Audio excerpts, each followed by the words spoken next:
AP అసెంబ్లీలో CM Chandrababu Naidu మాట్లాడుతున్నారు. Live చూద్దాం. వర్షాకాలంలో కూడా వర్షాలు లేని పరిస్థితి, సాధారణ వర్షపాతం కన్నా తీవ్రమైనటువంటి లోటు కనిపిస్తూ ఉంది. ఈరోజు మనందరం కూడా ఆలోచిస్తే దిశ నాగరికత ఎక్కడ జనబలులు ఉంటే అక్కడనే ప్రారంభమైంది. నిన్న కూడా ఈరోజు మన పేపర్లో చూస్తే ఢిల్లీలో కర్ణాటక, తమిళనాడు కావేరీ ఇష్యూస్లో ఈరోజు సుప్రీంకోర్టు కూడా కలెక్ట్ చేసుకునే పరిస్థితి వచ్చింది. అంటే రాష్ట్రాల మధ్య, గ్రామాల మధ్య, దేశాల మధ్య కూడా విభేదాలు వచ్చే పరిస్థితి వస్తుంది. ఈ సంవత్సరం అయితే ఎల్నినో వల్ల ఇంకా విపరీతమైనటువంటి సమస్యలు వస్తున్నాయి. ఈ సంవత్సరం ఒకసారి చూస్తే 26 జూన్ నుంచి డిసెంబర్ వరకు 867 మిల్లీమీటర్ల వర్షపాతం పడాల్సి ఉంటే 559 పడుతుందని ఒక ఎస్టిమేషన్. అంటే నియర్లీ 35.5% డెఫిషిట్ ఉంటుందని మన రాష్ట్రానికి సంబంధించి. ఇంకొక పక్కన ఈరోజు ఇంత మునుపు కూడా ఒకసారి ఇదే మరిగా వచ్చింది. ఒకసారి గతం లేకపోతే 23, 24, 16%, 18, 19లో కూడా 32% డెఫిసిట్ పడింది. ఈరోజు మనం చూసినప్పుడు ఈ సంవత్సరం అన్ని జిల్లాల్లో కూడా, ఏ జిల్లాకు కూడా ఎగ్జంప్షన్ లేదు, అన్ని జిల్లాల్లో కూడా నార్మల్ కంటే తక్కువగా వర్షపాతం పడే పరిస్థితి ఉంది. కొన్ని జిల్లాల్లో 42% డెఫిసిట్ ఉండొచ్చని ఒక అంచనా. ఇంకొక పక్కన జూలై నెలలో 68% డెఫిసిట్ వర్షపాతం పడే పరిస్థితి వచ్చింది. ఈ సంవత్సరం మంత్ వారీగా మీరు ఒకసారి చూస్తే జూన్లో -25, జూలైలో -68, ఆగస్ట్ -35, సెప్టెంబర్ -35, అక్టోబర్ -25, నవంబర్ -20, డిసెంబర్లో +1. ఆ నెలలో తక్కువ వర్షపాతం పడుతుంది.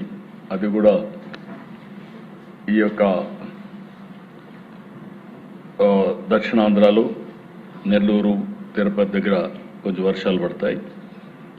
ఇంకొక పక్కన చూస్తే దేశ బేసిన్స్లో కూడా ఆల్మట్టి సాధారణ ఇన్ఫ్లో 427 ఉంటే ఈసారి అంచనా 180, నారాయణపూర్లో 468 ఉంటే ఈసారి 139, ఉజ్జయిని 111 ఉంటే ఈసారి 86, జోరాల 754 రావాల్సి వస్తే 193, తుంగభద్ర 219 గాను 201, సుంకేశ్వర 206 గాను 41, శ్రీశైలం 753 టీఎంసీ రావాల్సి వస్తే ఈసారి 214.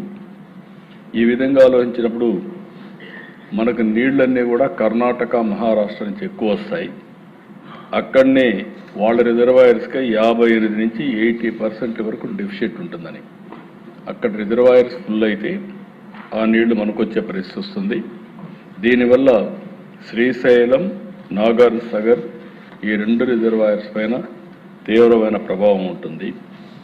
కాకపోతే గోదావరి దిశ, గోదావరిని మనం చూస్తే భద్రాచలంలో 2195 టీఎంసీ రావాల్సి వస్తే 1092, కోంట 401 రావాల్సి వస్తే 209, కాటన్ బ్యారేజ్ 2557 టీఎంసీ రావాల్సి వస్తే 1071.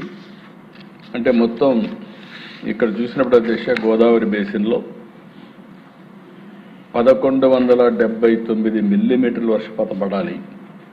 ఈ సంవత్సరం ఎక్స్పెక్టేషన్ 914, అంటే 22.5% వర్షపాతం తక్కువగా పడుతుందని. అక్టోబర్లో అయితే 54% డెఫిసిట్ పడే పరిస్థితి వస్తుంది.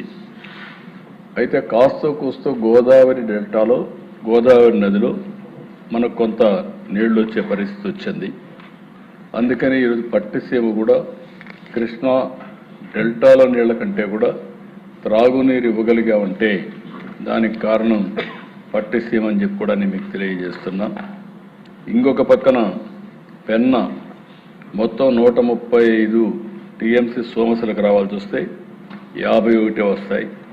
గొట్టా బ్యారేజ్ వంశధార 87కు 36, తోటపల్లి నాగావళి 36కు 27.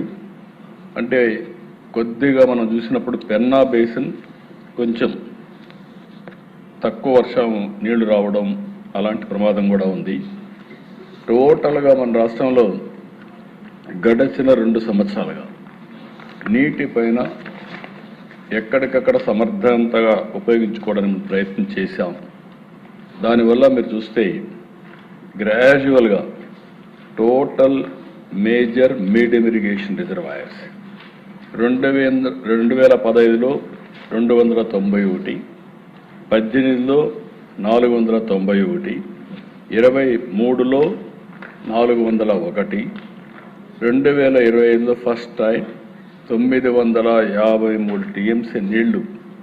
అంటే 2003 కంటే 2025లో దగ్గర 552 టీఎంసీ నీళ్లు అదనంగా పొదుపు చేయగలిగాం.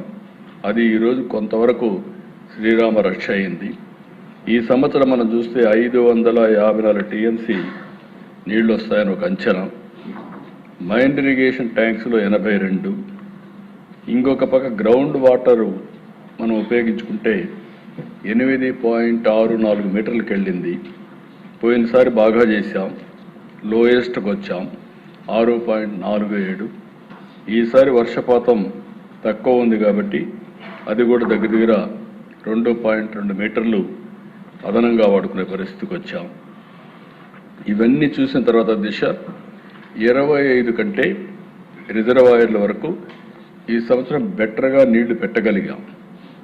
దానికి కారణం పోయిన 2 సంవత్సరాల పొదుపుగా వాడడం, ఎక్కడికక్కడ రిజర్వాయర్స్ని ముందు జాగ్రత్తగా ఫుల్ చేసుకోగలిగాం. అందుకని 15, 18, 23 కంటే 26లో రిజర్వాయర్లో కొద్దిగా నీళ్లు పెట్టుకోగలిగాం. కొన్ని ఇక్కడ ఇబ్బందులు కూడా ఎక్కువగా ఉన్నాయని చెప్పి నేను మీకు తెలియజేస్తున్నా. అయితే ఈరోజు మనం చూసినప్పుడు అందరూ కూడా ప్రజలందరూ అర్థం చేసుకోవాల్సిన అవసరం ఉంది. ఇలాంటి సమయాల్లో నీరు లేని సమయంలో తీవ్ర వర్షాభావం ఉండే ఈ సంవత్సరంలో